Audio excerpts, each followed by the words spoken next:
Rĩrĩ bũrũri werekeire mwaka-inĩ mwerũ wa kĩgĩna wa 2026 na 2027, Minista wa kĩgĩna John Mbadi nĩ enyũmĩrĩtie gũtarĩria maũndũ marĩa ndereti ĩno ĩrarongoreria kũrĩa areganĩte na mũhuhu ũrĩa ũkoretwo ũgĩtambio wa kuga atĩ thirikari nĩ ĩrĩ na itanya rĩa kuongerera magoti ma nguo cia mitumba.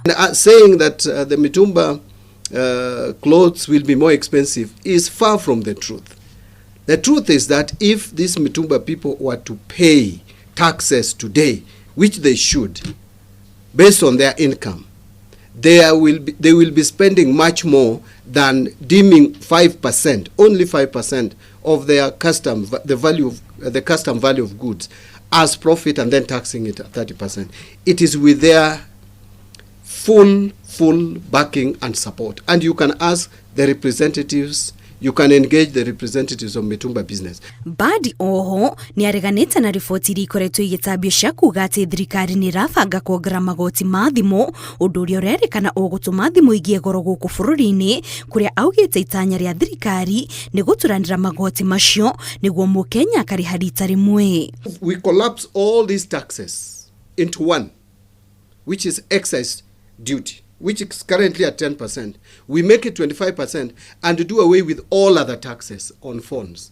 But now the point of levying the tax is shifted from the point of entry to when you are activating your phone.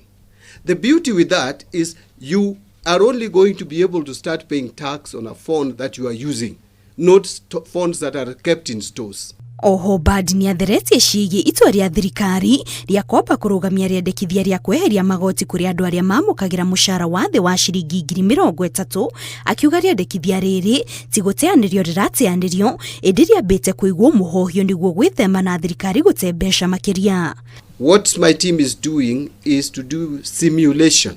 The first simulation was that we are going to lose income of about revenue of about 35 billion shillings per year, and we are looking at the economic situation as it is, and we are looking at the impact of personal income tax reforms that we have carried out at Kenya Revenue Authority. And before this public participation engagement ends, we are going to make a decision. Ringana na Mbadi, ndereti ĩno ndĩrĩ na itanya o rĩothe rĩa kũritũhĩria mũkenya mũtũrĩre. Ngĩribotera Inooro TV, njĩtagwo Kate Muthoni.